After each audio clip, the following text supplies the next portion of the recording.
제가 되게 처음 나온 자리는 아니지만 굉장히 뭔가 오늘 색다르고 굉장히 떨리는 자리네요. 이게 준비를 하면서 이게 솔직히 처음에 목사님 이렇게 하신다고 하셨을 때 왜 도대체 그렇게까지 해야 하시나, 목사님. 너무 어려운 짐을 우리에게 주시는 건 아닌가 생각을 해봤는데, 이게 이제 대학교에서 치자면 조별 과제란 말이에요, 이게. 근데 대학교에서 하는 조별 과제는 교수님들은 뭐 협동식 문제에 대한 해결 능력을 얻기를 원하지만 대학생들은 이렇게 말합니다.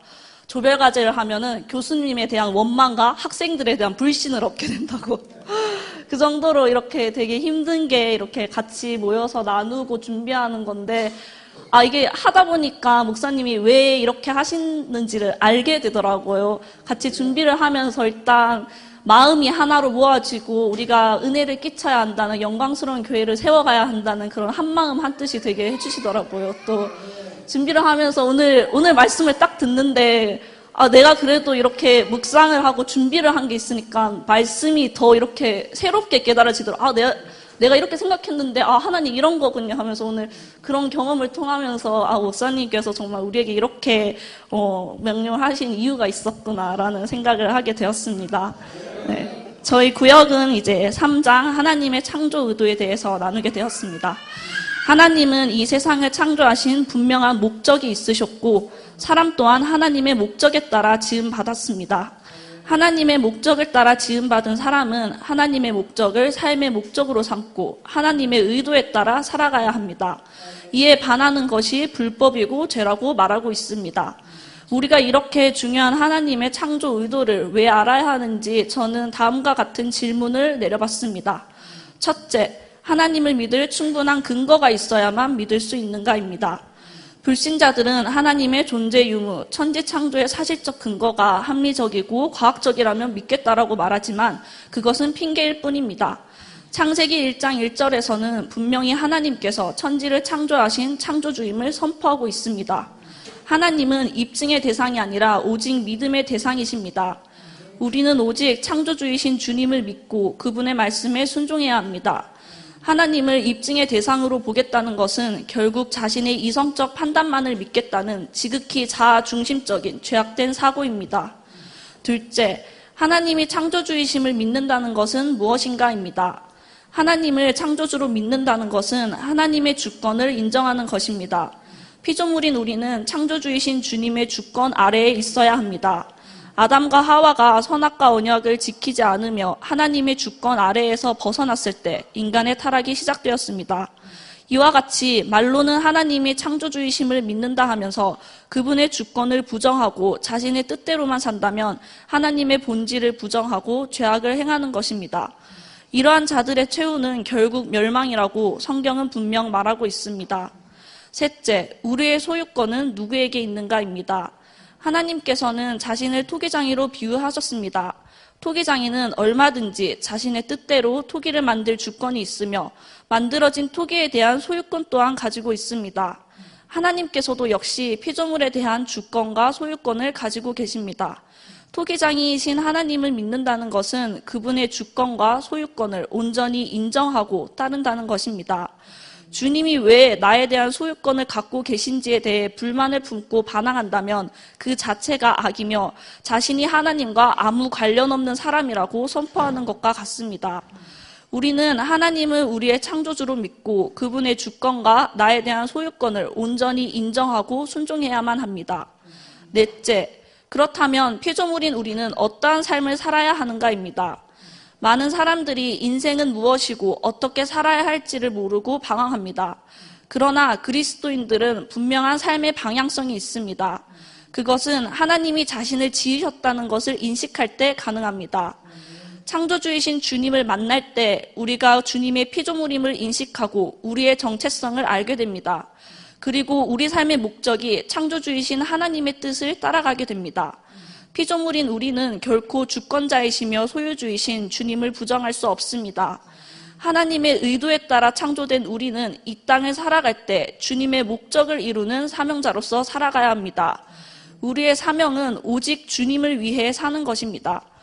우리가 하나님을 위해 살지 않는다면 열매 맺지 않는 가지처럼 가치가 없어지게 됩니다. 저는 결론적으로 하나님의 창조의 의도를 모른다는 것은 방황하는 사춘기 청소년과 같다는 생각을 하였습니다.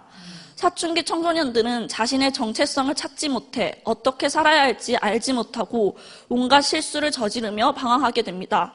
그러나 자신이 어떤 존재를 알게 되었을 때 안정을 찾으며 사춘기를 넘기고 성숙해집니다. 그리스도인들 역시 창조주이신 하나님과 그분의 의도를 알지 못한다면 제대로 된 신앙생활을 하지 못하고 이리저리 방황할 수밖에 없습니다. 그러나 하나님께서 창조주이시고 주권자이시며 내 소유주라는 것을 온전히 인정하고 믿었을 때 내가 어떠한 존재인지 알게 되며 온전히 그분의 말씀에 순종하는 성숙한 그리스도인의 모습을 갖추게 됩니다. 참신앙, 바른 신앙을 가지기 위해서 우리는 하나님의 창조의 의도에 대해서 알아야 합니다. 까지 이 자리에 몇 분 나왔었지만 오늘처럼 긴장 이렇게 된 적은 없었어요. 왜냐하면 제가 이번에 좀 집중적으로 기도하면서 묵상을 했는데 기도했던 만큼 하나님께서 미약한 부분이지만 깨닫게 해주신 부분이 있었습니다. 제가 어떻게 기도했냐면요, 목사님이 생각이 났습니다. 하나님, 우리 목사님의 하나님이시기도 하시죠. 그리고 우리 사모님의 하나님이신 하나님, 그리고 우리 구역장님이신 나성규 지사님의 하나님이신 하나님, 그분들의 하나님이시기 전에 이시기도 하지만 저의 하나님이시기도 하지 않습니까? 하나님, 저에게도 깨달을 수 있는 은혜를 주세요. 저에게도 말씀을 읽고 묵상할 때 무릎을 이렇게 탁 치면서 바로 이 말씀이구나 라고 깨닫는 은혜를 주실 때에 제 마음 가운데 기쁨이 넘치게 해주세요 라고 기도를 했더니 하나님께서 성령님께서 깨닫게 해주시고 알게 해주시고 삶이 될 수 있도록 말씀을 열어주셨습니다. 그래서 이 시간 말씀을 나누고자 합니다. 제가 드릴 말씀의 내용은 하나님의 창조의 의도에 대해서 말씀드리겠는데요. 두 가지가 있잖아요. 첫 번째로는 많은 아들들을 얻는 거, 두 번째로는 온전케 되는 거. 그 두 가지가 있는데 저는 이 시간에 많은 아들들을 얻는 것이라는 내용으로 말씀을 드리겠습니다. 먼저 하나님의 창조의 의도는 예수 그리스도로 말미암아 많은 아들들을 얻는 것입니다. 에베소서 1장 4절에 보면 창세전에 그리스도 안에서 우리를 택하사라고 말씀하고 있습니다. 창세전에 이미 하나님께서는 저와 우리 성도님들을 예정하셨고 택하셨다라는 것입니다. 많은 아들들이 우리 자녀라는 사실입니다. 그래서 하나님께서는 그냥 택한 것이 아니라 예수님을 통하여서 저와 우리 성도님들을 자녀 삼기를 택했다라는 것이죠. 그런데 그것이 비밀이라고 여기 말씀하고 있습니다. 근데 그 비밀은 만세와 만대로부터 감추어져 있었던 것인데 주님이 이 땅에 오심으로 말미암아 그 비밀이 밝혀졌다라는 것입니다. 예수님이 이 땅에 오신 것은 하나님의 의도에 의해서 오신 것입니다. 예수님이 성육신하여서 이 땅에 오셔서 하신 많은 일들이 있는데 그 중에서 큰 사건이 있잖아요. 죄와 사망에서 저희를 건지시고 또 예수님께서 십자가에서 죽으시고 3일 만에 부활하심으로 우리가 그 예수님을 믿고 우리 인생의 주인으로 받아들임으로 말미암아 우리는 하나님의 새로운 피조물로 거듭난 하나님의 자녀로 태어났다는 것입니다. 여기서 제가 굉장히 은혜 받은 부분은요, 하나님을 창조주로 다 믿는다고 해서 하나님의 자녀로 태어나는 것이 아니라는 그 사실이 굉장히 새롭게 와닿았습니다.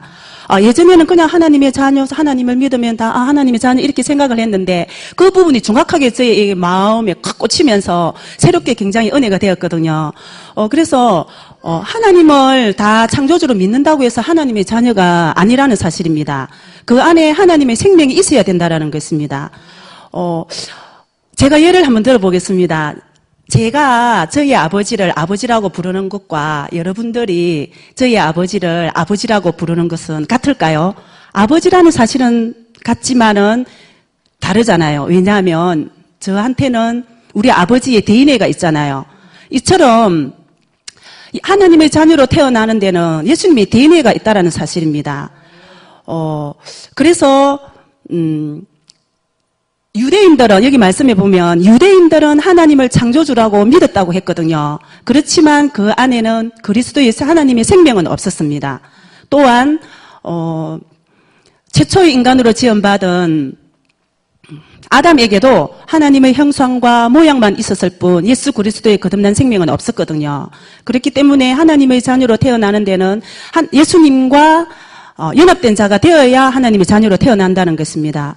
저와 우리 성도님들은 예수님의 DNA가 다 그러기 때문에 하나님의 자녀로 태어났음을 믿습니다. 그래서 하나님의 자녀로 태어나는 것은 특권 중에 특권이라는 것입니다. 세상에 부모님을 잘 만나도 축복인데 우리가 하나님의 생명을 소유함으로 하나님의 자녀로 태어나는 것은 정말 큰 축복이라는 것입니다. 그래서 로마서 8장 17절에 보면 우리를 하나님의 상속자라고 말씀하고 있습니다. 이것은 특권 중에 큰 특권입니다. 왜냐하면 세상에 부모님이 돌아가셔도 재산을 물려받고 유산을 물려받는데 하물며 우리는 하나님의 자녀잖아요. 그렇기 때문에 하나님의 유업을 이어받을 자녀라는 사실에 굉장히 상속자가 됐다는 사실에 굉장히 마음이 굉장히 기뻤습니다. 그래서 저와 우리 성도님들은 더 이상 구원의 자리에 머물지 마시고 하나님의 창조의 의도를 깨닫고 그분의 마음을 헤아리고 그분의 원하심에 따라 정말 주님의 목적이 되는 삶을 살아갔으면 참 좋겠습니다. 감사합니다.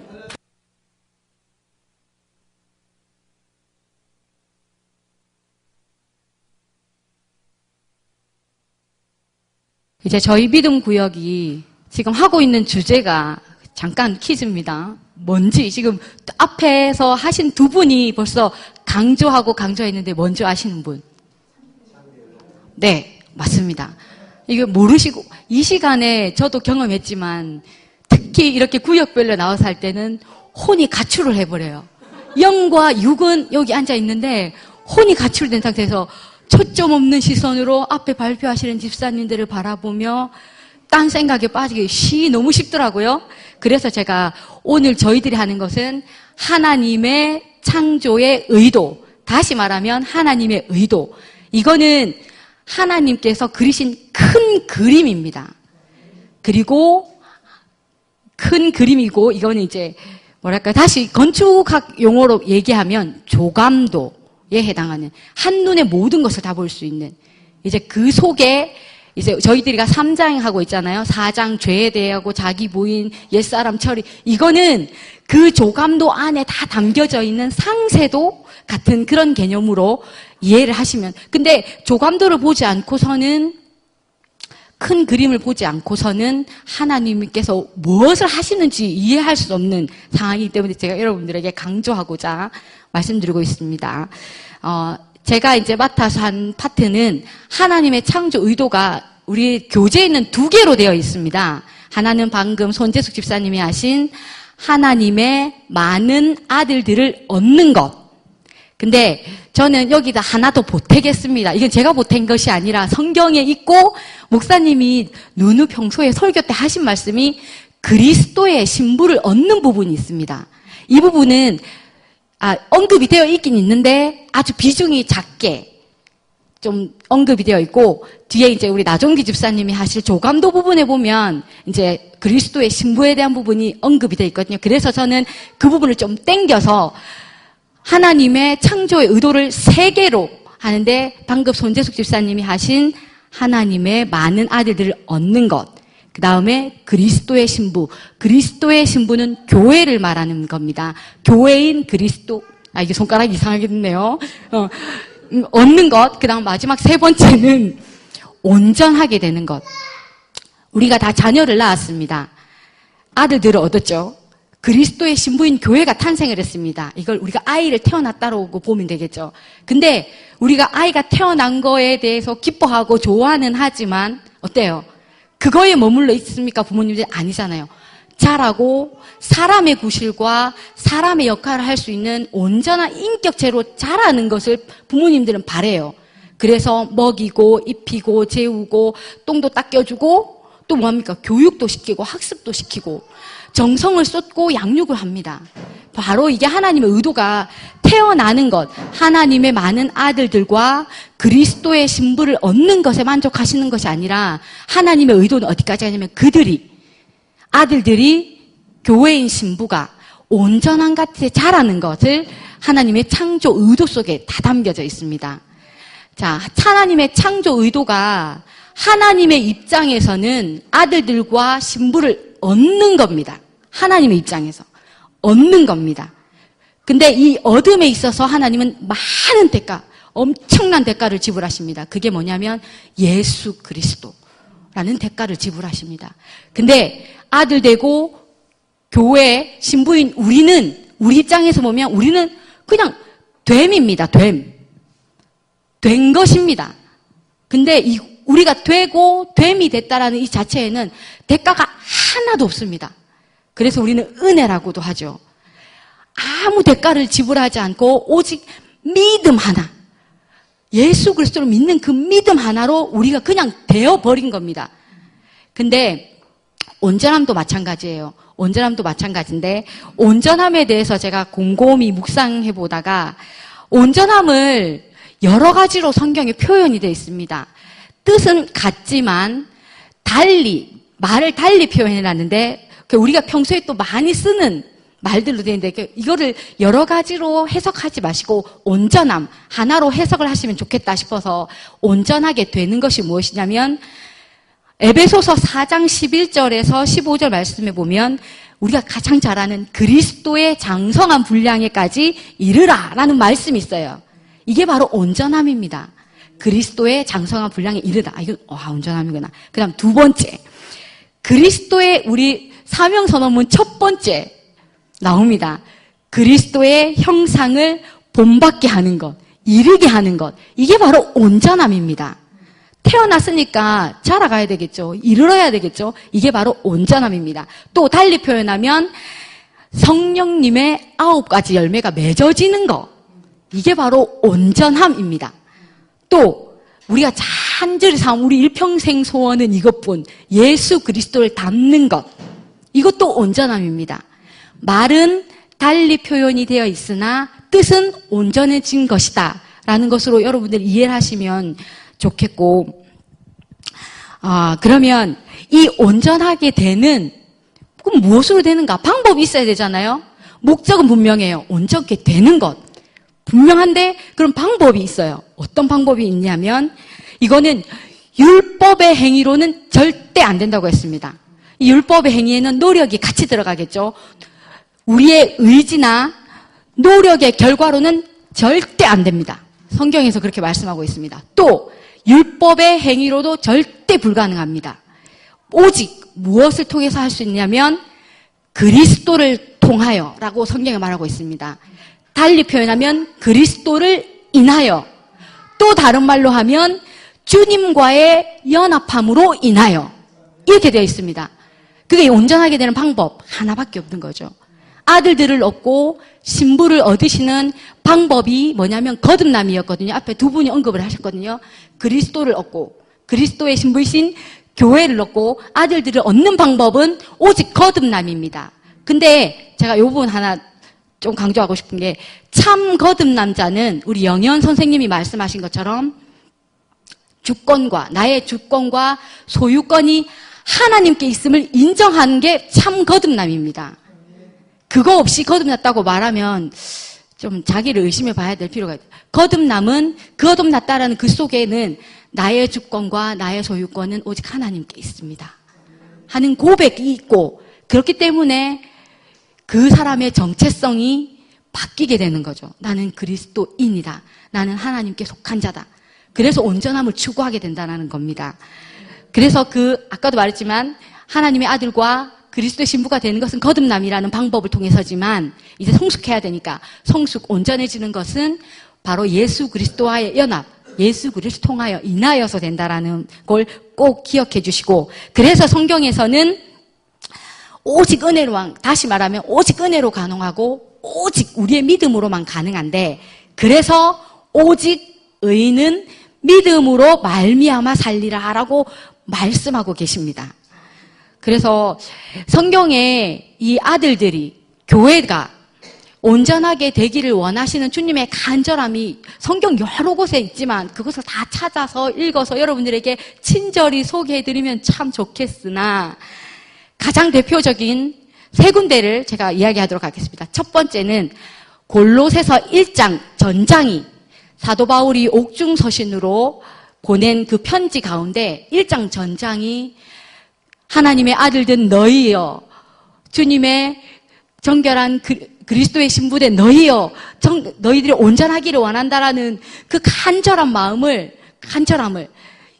구구절절히 골로새서 1장에 말씀하고 있습니다. 이게 얼마나 이게 종합적으로 기록이 돼서 저는 이게 골로새서 1장을 2번 정도 읽어봤는데 진짜 사도 바울의 그 주님의 마음이 절절히 느껴질 정도로 우리가 너무 온전하게 되기를 간절히 바라는 그 하나님의 마음과 사도 바울의 간절한 염원을 읽을 수 있었습니다. 그리고 또 하나는 요한계시록 거의 전장이 다 그리스도의 신부인 교회가 온전하게 되기를 위하여서, 단장되기를 위하여서 간절히 바라는 사도 요한이 그 계시를 받은 그 말씀 가운데 계속 기록이 되어 있습니다. 거의 다 전장이 되어 있고, 그 다음에 한 군데는 제가 이거는 성경을 묵상하다가 이제 이렇게 받아냈는데, 그 온전함에 대해서 이렇게 묵상하다가 예수님의 제자 중에 빌립이 예수님에게 묻습니다. 하나님을 우리에게 좀 제발 보여주십시오. 진짜 보고 싶었던 것 같아요. 제 느낌에는.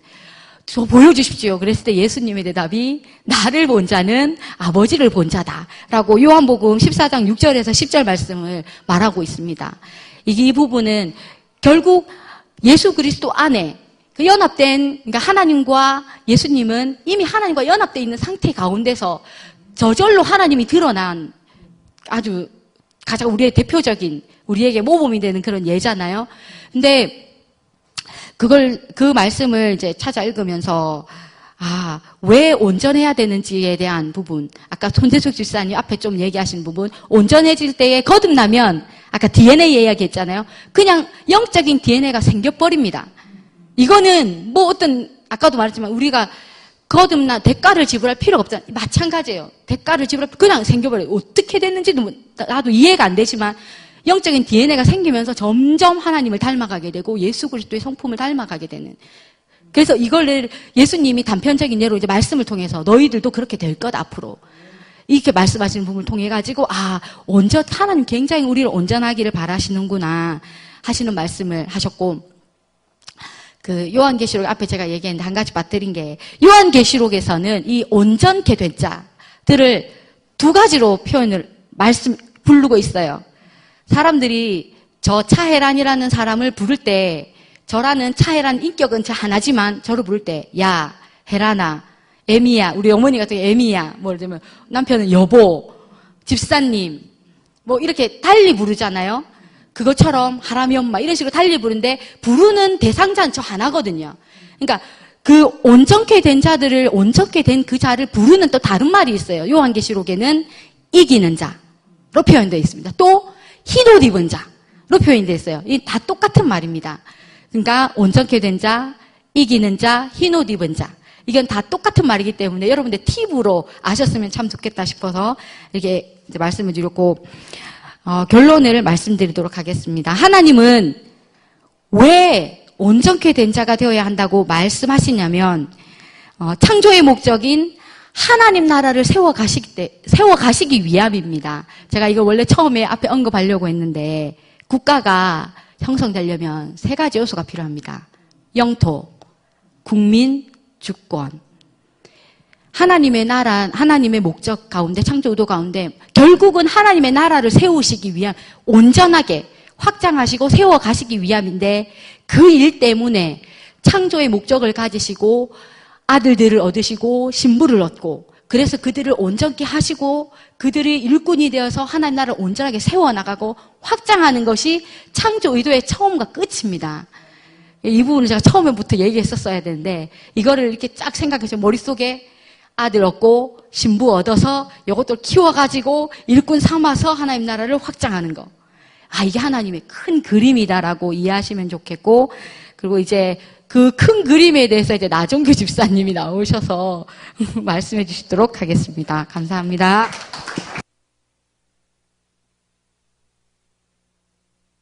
반갑습니다. 제가 나오기를 기대들 하고 계시죠? 부분의 일심동체라고 질문 하나 하겠습니다. 대답하시기 바랍니다. 하나님의 창조 의도 두 가지 뭡니까? 첫째, 둘째는요?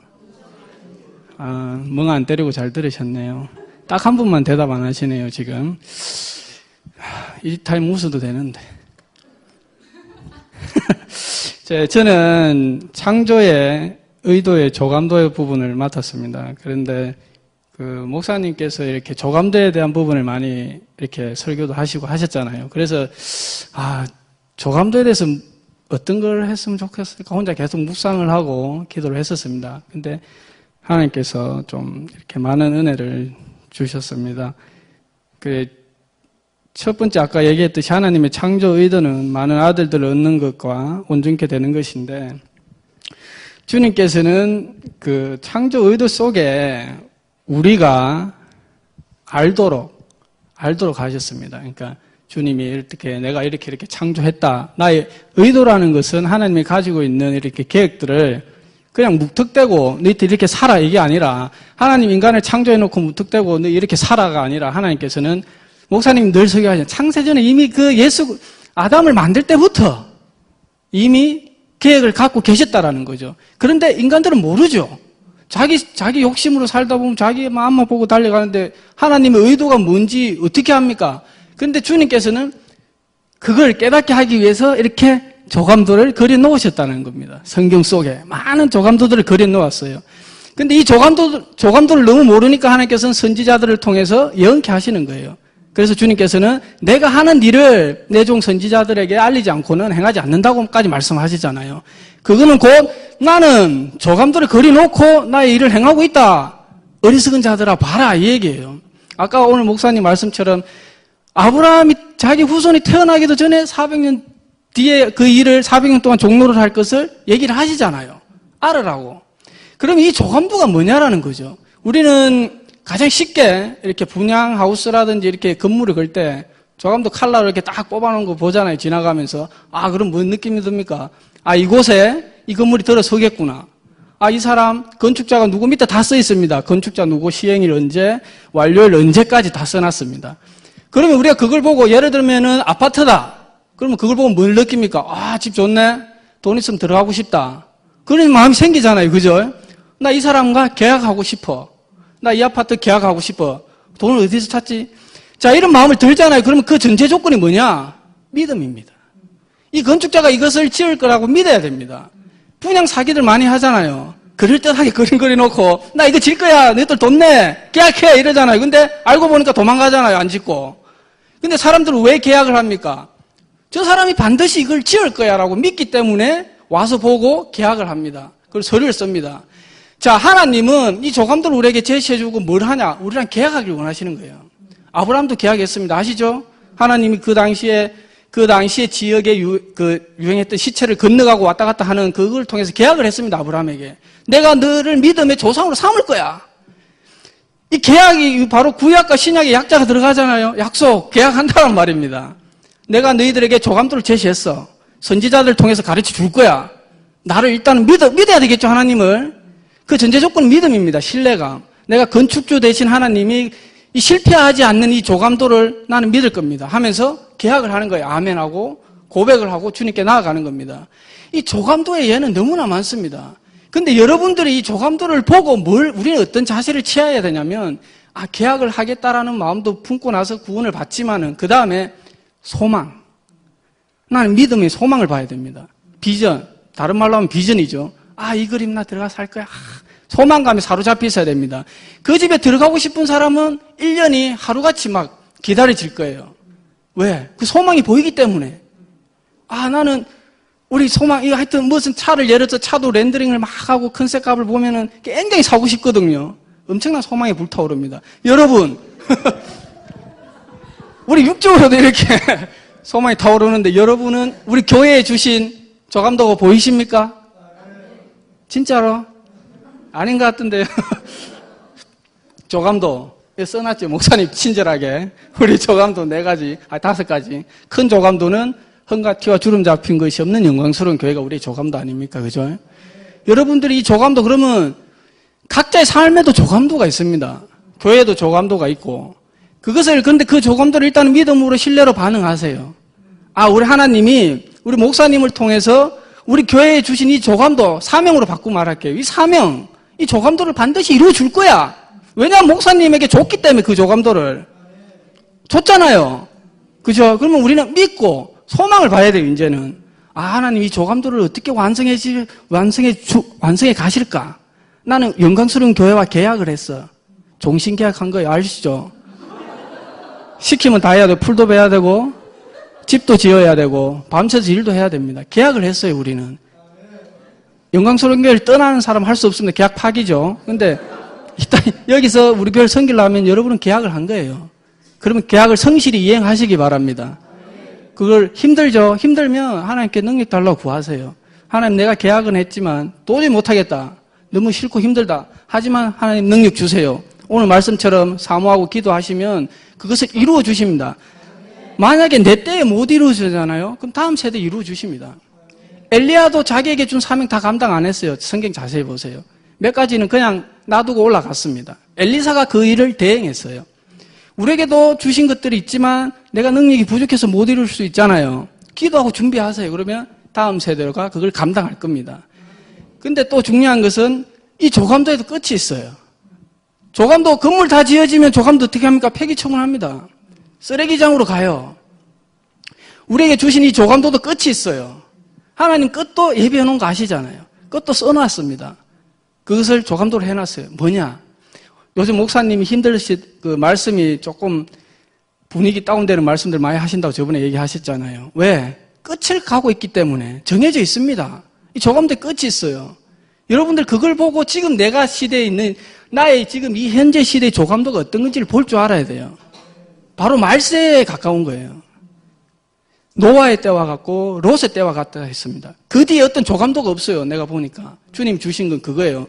그럼 지금 내가 어느 때냐? 롯의 때와 난 비슷하다고 봐요. 노아의 때는 자기 집을 짓고 노아의 때도 동성애가 있었는지 모르겠지만 성경에는 안 나오지만 롯의 때는 동성애 부분이 나와요. 그리고 노아는 물로 심판을 받았지만 롯은 불과 유황으로 심판받죠. 아, 끝에 베드로도 그런 뉘앙스로 얘기를 했지만 뜨거운 불에 체질이 녹아지라 이런 식으로 말씀하셨듯이 마지막도 그런 쪽이 되지 않을까라 저는 생각을 합니다. 개인적으로. 그렇듯이 이렇게 주님은 끝머리가 이런 일이 있을 거야 라고 다니엘서부터 얘기를 해놓으셨어요. 그리고 느부갓네살 왕에도 얘기를 하셨고 요한계시록에도 아까 집사람이 얘기했지만 이 뜻이 그것이 뭐냐? 2가지. 첫 번째 땅끝까지 복음이 전파되는 거. 그럼 내가 올 거야. 나의 조감도 끝내고 실물이신 예수 그리스도가 온다 이 말이에요. 2번째, 배도하는 일이 있으니까 걱정하지 마. 너희들이 지금 이 세상에 흉흉한 소식이 들리고 지진이 일어나고 이건 사도 바울이 한 말이에요. 소식이 일어나고 해도 심지어 사도들이 그 당시에 한 말이에요. 사도 바울이 사도들이 감동을 받고 편지를 써도 흔들리지 마라. 왜냐? 배도하는 일이 반드시 있을 거야. 배도하는 일이 반드시 있을 거야. 그 말을 한 거예요. 그 배도라는 거 뭔지 아세요? 목사님은 그때 가시는데 저도 배도하는 이 말이 조금 애매하더라고요. 반역? 배교? 그냥 배신? 근데 이제 궁금한 찾아보잖아요. 찾아봤어요. 배도라는 뜻이 2가지가 있더라고요. 2가지로 쓰였습니다. 여성형으로 쓰이면 배신, 배교, 반동, 폭동이에요. 근데 이것을 법정 용어로 쓰면 뭔지 압니까? 이혼 정서더라고요. 마가복음에 이 용어를 썼는데 같은 말이에요. 이혼 정서할 때 이 배도라는 단어를 쓴 거예요. 자, 감이 오죠? 이혼 정서. 같이 신랑, 예수 그리스도, 신부 우리 교회가 신랑을 버리는 거예요. 배도가. 그게 이혼 정서를 쓰는 거예요. 신랑이 우리를 버리는 것이 아니라 우리가 주님을 믿는 교회들이 이혼 정서를 쓴다 이 말이에요. 나 하나님 신랑 끝장내는 거예요. 이걸 얘기하는다라는 거죠. 배도에는 깊은 뜻이 있더라고요. 그러니까 사단이 교회를 주님으로부터 배신하게 하는 일이 반드시 일어난다는 거예요. 말세에는. 그것을 먼저 계시들 받으신 목회자들이라든지 목사님이라든지 이런 게 쭉 말씀들이 선포되잖아요. 이제. 그죠? 이런 일이 반드시 있을 거라는 것을 그 주님이 이걸 조감도로 성경 안에 써놓았습니다. 보라고. 마지막 시대에는 이런 것이 있을 거야. 너희들 깨워서 기도해. 내가 분명히 써놨다. 너 딴 말 못해. 그래서 주님 뭐라고 그러냐. 너희들 딴 말 못해. 사도 바울도 그러잖아요. 피조물이 다른 말 못한다고. 하나님이 다 만들어 놓은 거 보고 딴 말 못한다고. 우리는 반드시 심판을 받습니다. 천국, 주님 앞에 가서. 그러니까 우리에게 주신 이 개인적인 또 조감도들이 있잖아요. 그죠? 나는 이걸 이룰 거야. 나는 의사가 될 거야. 오늘 목사님 말씀처럼. 나는 뭐가 될 거야. 그 기본적인 우리의 마음속에 있는 조감도들이 주님이 주신 그 조감도, 그 소망을 붙들고 사는 우리 교회가 되었으면 좋겠습니다. 아멘.